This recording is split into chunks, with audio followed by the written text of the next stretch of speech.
আসসালামু আলাইকুম। স্বাগত জানাচ্ছি বাংলা ব্লগে।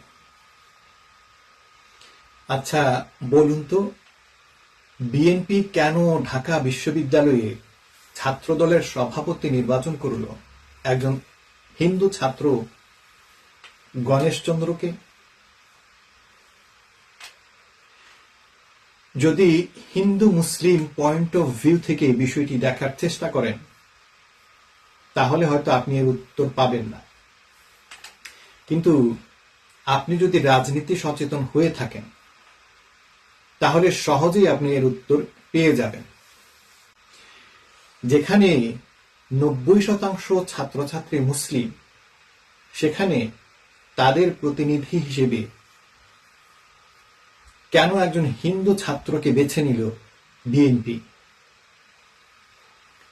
সে কি খুব মেধাবী? হলেই বা কি? মেধাবী হলেই কি সবাই নেতা হতে পারে? তাহলে কোন ক্রাইটেরিয়ায় তাকে মুসলিম ছাত্রছাত্রীদের প্রতিনিধি নির্বাচন করা হলো?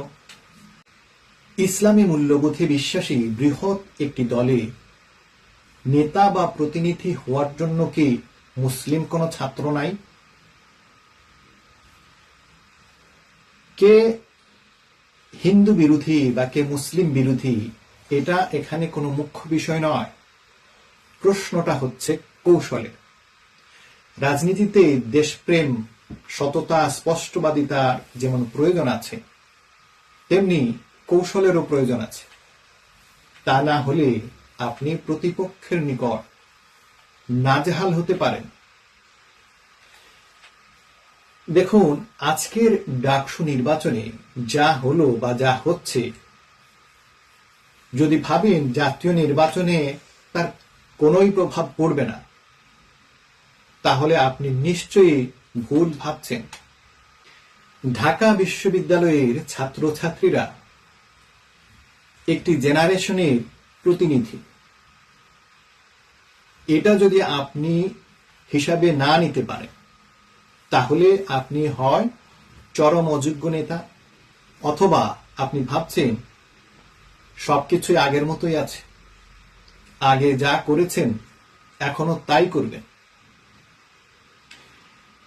যদি আগে যা করেছেন এখনো তাই আপনি করতে পারেন বা করতে যদি সমর্থ হয়ে যান, তাহলে প্রশ্নটা হলো, তা কতদিনের জন্য, কত মাসের জন্য, অথবা কয় বছরের জন্য? যারা ইসলামী ভাবধারায় অভ্যস্ত তাদেরকে বলছেন পাকিস্তানি, আবার কদিন আগে বলেছে দেশে ইসলাম পন্থার উত্থান নিয়ে আপনারা উদ্বিগ্ন।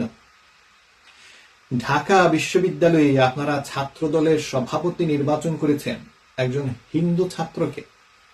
বাস, খাপে খাপ, মমতাজের বাপ, হিসেব পরিষ্কার। আর আজ সেই ছাত্রনেতা গণেশ ঢাকা বিশ্ববিদ্যালয়ের ভিসিকে টেবিল চাপড়ে ধমক দিয়ে যেভাবে শাসালো, তাতে হিসেব আরো পরিষ্কার।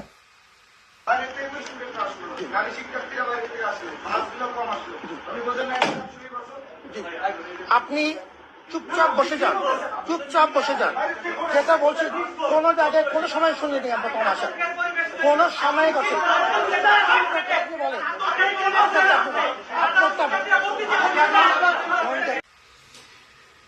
ডাকসু নির্বাচন নিয়ে সারা দেশে যে চিত্র আমরা দেখেছি, যেভাবে নির্বাচনী আচরণবিধি ভঙ্গের প্রচেষ্টা ছাত্রদলের পক্ষ থেকে হয়েছে, তাতে হারার আগেই বিএনপি হেরে গিয়েছে।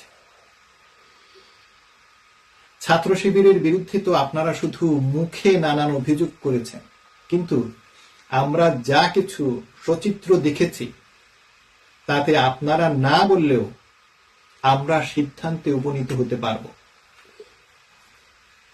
ছাত্রদলের প্যানেল জিতলেও কি আপনারা জিতে যাবেন? আমার প্রশ্ন হলো, কোন কৌশলে আপনারা শত শত মুসলিম ছাত্রকে বাদ দিয়ে গণেশচন্দ্রকে ছাত্রদলের সভাপতি হিসেবে বেছে নিলেন? নিশ্চয়ই কৌশলটা হলো ভারতকে খুশি করা। কিন্তু কই, আওয়ামী লীগ তো তা করেনি। তারপরও ভারত আওয়ামী লীগের উপর খুশি ছিল। এটাই হচ্ছে বিএনপি আর আওয়ামী লীগের মধ্যে পার্থক্য। এটা আপনারা অনুধাবন করতে পারেন না।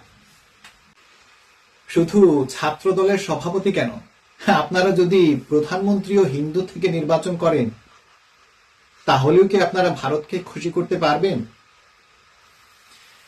তাছাড়া ভারত হাসিনার উপর তো খুশি ছিল, কিন্তু শেষ রক্ষা কি হয়েছে? আপনারা কতদূর যেতে পারবেন?